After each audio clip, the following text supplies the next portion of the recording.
नमस्ते दोस्तों। आज हम एक ऐसे विषय पर चर्चा करेंगे जो हम सभी के लिए महत्वपूर्ण है। खुशी। हम सभी ने कभी ना कभी यह महसूस किया है कि खुशी एक ऐसी चीज है जो अक्सर हमारे हाथों से फिसल जाती है। जीवन की भागदौड़ में हम सफलता, धन और परिपूर्णता की खोज में लगे रहते हैं, जबकि असल में खुशी का रहस्य कहीं और छिपा होता है।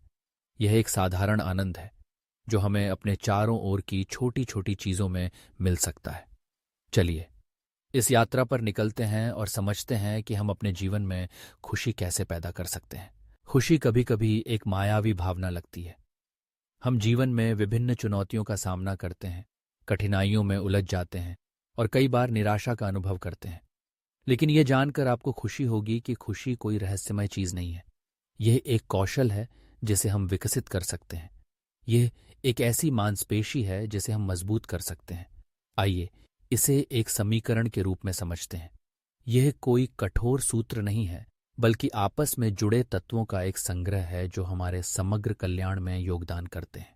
एथ चेतना और उपस्थिति, माइंडफुलनेस एंड प्रेजेंस। आज की तेज गति वाली दुनिया में हम हमेशा दौड़ते रहते हैं। हमारे दिमाग में हमेशा टू डू लिस्ट और भविष्य की चिंताएं भरी रहती हैं। लेकिन क्या आपने कभी सोचा है कि आप कितनी बार वर्तमान क्षण में उपस्थित होते हैं? माइंडफुलनेस का मतलब है अपने ध्यान को वर्तमान क्षण में लाना, बिना किसी निर्णय के। ये छोटी छोटी खुशियों का आनंद लेने, अपने आसपास की सुंदरता की सराहना करने और जो कुछ भी आप कर रहे हैं उसमें पूरी तरह से उपस्थित रहने के बारे में है। आप सोचिए, जब आप अपने भोजन का आनंद लेते हैं, क्या आप अपने फोन पर स्क्रॉल कर रहे होते हैं या उस पल में पूरी तरह से उपस्थित होते हैं? माइंडफुलनेस का अभ्यास करने के लिए आप ध्यान, गहरी सांस लेने के व्यायाम या बस दिन भर अपनी इंद्रियों पर ध्यान देकर इसे कर सकते हैं। जब आप अपने मन को वर्तमान में लाते हैं तो आप जीवन की छोटी छोटी खुशियों को महसूस कर पाते हैं। दो, कृतज्ञता और सराहना, ग्रैटिट्यूड एंड अप्रिशिएशन। कृतज्ञता एक शक्तिशाली भावना है। जब हम उस पर ध्यान केंद्रित करते हैं जिसके लिए हम आभारी हैं, तो हम अपने जीवन की चुनौतियों को कम कर देते हैं। ये हमारे जीवन में सकारात्मकता लाने का एक तरीका है।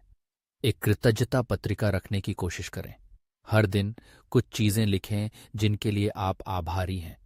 यह एक गर्म कॉफी के कप से लेकर किसी प्रियजन के समर्थन तक कुछ भी हो सकता है। इस साधारण अभ्यास का आपके खुशी के स्तर पर गहरा प्रभाव पड़ सकता है। छोटे छोटे पलों की सराहना करें जो अक्सर अनदेखे रह जाते हैं। 3, संबंध और रिश्ते, कनेक्शन एंड रिलेशनशिप्स। मनुष्य सामाजिक प्राणी है। हम संबंध पर पनपते हैं। परिवार, दोस्तों और हमारे समुदाय के साथ सार्थक रिश्ते हमारे कल्याण के लिए आवश्यक हैं। अपने रिश्तों को पोषित करें। जिन लोगों की आप परवाह करते हैं उनके लिए समय निकालें। जब आप उनके साथ हों तो उपस्थित रहें, ध्यान से सुनें और समर्थन दें। मजबूत सामाजिक संबंध हमारे जीवन में प्यार और समर्थन की भावना प्रदान करते हैं जो खुशी के लिए महत्वपूर्ण है। 4, उद्देश्य और अर्थ, पर्पस एंड मीनिंग। जीवन में उद्देश्य की भावना होने से हमारे जीवन को दिशा और अर्थ मिलता है।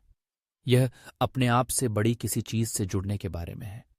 यह आपका करियर, एक शौक या किसी सामाजिक कारण के प्रति आपकी प्रतिबद्धता हो सकती है। जब हमें लगता है कि हमारे जीवन में अर्थ है तो हम तृप्ति और खुशी की अधिक भावना का अनुभव करते हैं। अपने मूल्यों को समझें और उन गतिविधियों को करें जो आपको उद्देश्य की भावना प्रदान करती हैं। 5, अपना ख्याल रखना और कल्याण, सेल्फ केयर एंड वेलबींग। अपने शारीरिक और मानसिक स्वास्थ्य का ख्याल रखना खुशी के लिए महत्वपूर्ण है। इसमें पर्याप्त नींद लेना, पौष्टिक भोजन खाना, नियमित रूप से व्यायाम करना और तनाव का प्रबंधन करना शामिल है। अपने ख्याल रखने को प्राथमिकता दें। यह स्वार्थी नहीं है, यह आवश्यक है। जब आप अपना ख्याल रखते हैं तो आप जीवन की चुनौतियों का सामना करने और अधिक आनंद का अनुभव करने के लिए बेहतर ढंग से तैयार होते हैं। 6, विकास और सीखना, ग्रोथ एंड लर्निंग। हम विकास के लिए बने हैं। नई चीजें सीखना, खुद को चुनौती देना और अपने क्षितिज का विस्तार करना हमारी खुशी में योगदान करते हैं। आजीवन सीखने को अपनाएं। नए अनुभवों की तलाश करें। जब हम लगातार सीखते और बढ़ते रहते हैं तो हम दुनिया के साथ अधिक जीवंत और व्यस्त महसूस करते हैं। 7, देना और दया, गिविंग एंड काइंडनेस। दूसरों की मदद करना अपनी खुशी को बढ़ाने का एक शक्तिशाली तरीका है। दया के कार्य, बड़े या छोटे, दूसरों के जीवन में वास्तविक बदलाव ला सकते हैं। और उनका हमारे अपने कल्याण पर भी सकारात्मक प्रभाव पड़ता है। अपना समय स्वयं सेवा करें, मदद का हाथ बढ़ाएं या बस दया के यादृच्छिक कार्य करें। जब हम दूसरों को वापस देते हैं तो हम जुड़ाव और उद्देश्य की भावना का अनुभव करते हैं, जो हमारी समग्र खुशी में योगदान करती है। यह सभी तत्व एक दूसरे से जुड़े हुए हैं। खुशी का समीकरण हर समय इन सभी तत्वों को पूरी तरह से प्राप्त करने के बारे में नहीं है, बल्कि उन्हें अपने जीवन में शामिल करने के लिए एक सचेत प्रयास करने के बारे में है। यह एक यात्रा है, गंतव्य नहीं। अपने आप पर धैर्य रखें, अपने आप पर दया करें और रास्ते में छोटी छोटी जीत का जश्न मनाएं। आप सब कुछ एक साथ बदलने की कोशिश न करें। 1 या 2 क्षेत्रों से शुरुआत करें जो आपके साथ प्रतिध्वनित होते हैं और धीरे धीरे वहां से निर्माण करें। निरंतरता महत्वपूर्ण है। इन प्रथाओं को अपने जीवन का एक नियमित हिस्सा बनाएं और आप आश्चर्यचकित हो जाएंगे कि इससे कितना फर्क पड़ता है।